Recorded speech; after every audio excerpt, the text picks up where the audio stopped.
Hey everyone, I want to talk about a landmark Supreme Court decision from the last few years. Citizens United versus the FEC, the Federal Election Commission. So why was this such a big case? Well, it had to deal with elections and how corporations use money. It still continues to be a case that people argue about and a lot of people believe is unfair and complain about. So it was a landmark decision. It changed the way elections happened, and it also deals with the Constitution and particularly free speech. So the First Amendment to the Constitution, that is what deals with our right to free speech. Now, if you're like me, you think free speech, it's this thing this banner that we wave, right? That we have free speech and it allows us to say anything. Well, is that true? Yes and no. We have a lot of privileges with the First Amendment free speech, but it is not a absolute free speech everywhere in all circumstances. There are a lot of places and situations and things you still cannot say that you're not free to say. So what are some of those things? Well, you can't go into, as the old adage is, you can't go into a crowded theater and yell fire, right? Because people would panic and they run and they get injured. And we don't want you to go into a public place and yell obscenities or threats because it gets people scared. They run out, they get hurt. It's a threatening situation.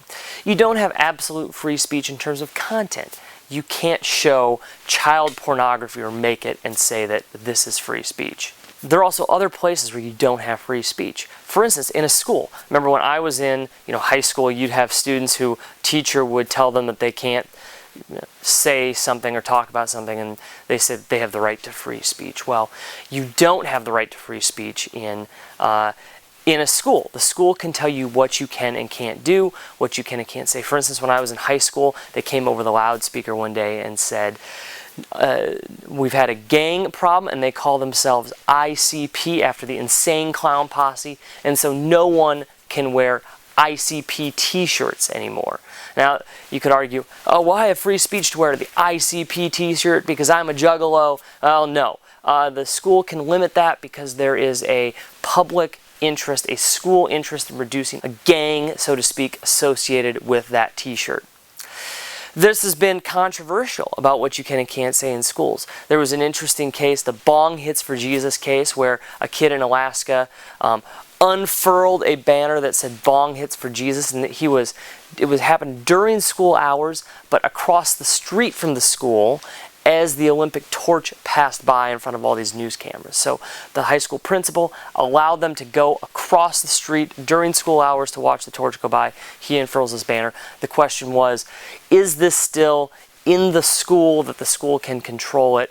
And the answer was yes, they can, because it was during school hours in a school-sponsored function, if you will. So this is sort of an ever-changing, evolving concept of what and where free speech happens, because the internet's changing, situations are changing, and the places where people want to claim free speech are always constantly evolving.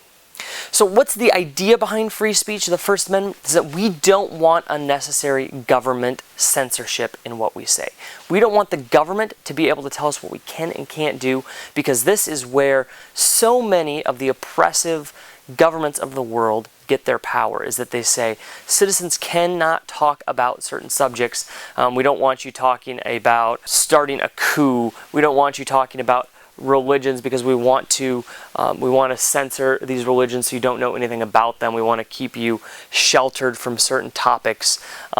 We don't want you to know about rock and roll or something that was big in like the USSR when the Beatles came in Russia, right? So this is a way that governments are heavy-handed, and when our nation was founded, and throughout its development, it's been a theme, is that we don't want the government to overly burden what we can say. So federal law prohibited businesses, corporations, from contributing money to campaigns.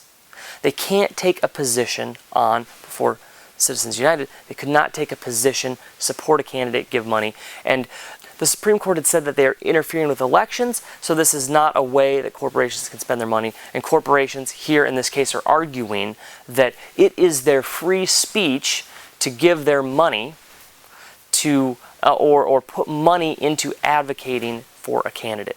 When I worked for Patagonia in California, the clothing company, the company did a lot of environmental advocacy, and they were big on wanting to tell you or to suggest who you could vote for, who you should vote for, who was strong on the environment, and they would make t-shirts that said vote the environment because they couldn't say vote for a certain individual, a certain president, or a certain congressional candidate. So they were not able to do that. They were not able to put money into a t-shirt or say who they wanted you to vote for.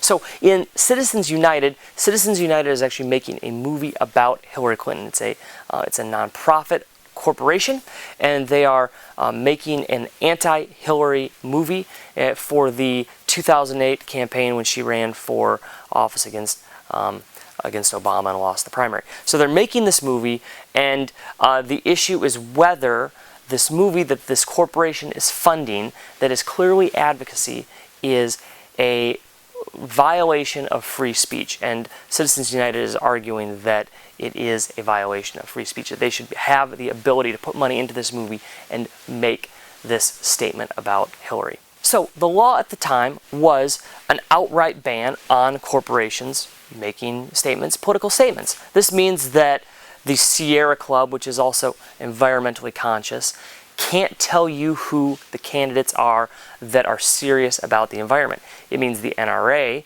which is very politically active, can't tell you who to vote for, who's going to be best on gun control. They'll make charts that say, here's how people stack up and here's how they voted, because those are statements of fact, but they can't explicitly tell you who to vote for. So the question the Supreme Court wrestled with is this right? Is this constitutional? Is this how society should function? And their argument was that sometimes corporations are in the best position to point out these issues. So, Google might be in the best position to point out who are the best candidates on data privacy, internet regulation. The Sierra Club would be the best position to point out who is strong on the environment, and so on and so forth. The opposing argument was that corporations have so much money, they're the ones who have all the money, and that if we allow them to be able to essentially buy elections, right? The Supreme Court came down on the side, in a very close vote, came down on the side of allowing corporations to make political statements, to put money, to say who you should vote for. The corporations should not be censored. They should have the ability to speak about politics and campaigns. And so, 2014, did we have corporations running campaigns? Well, I guess it depends on who you ask. You didn't really see the election purchased per se by businesses, but you certainly see more and more campaign ads and targeted marketing in that way, and certainly they have the money and they can influence it. So but maybe they are in the best position. Well, here's where we are now. We're left with Citizens United winning this case. Corporations can speak about political situations, and it's changed the landscape of campaigns going forward.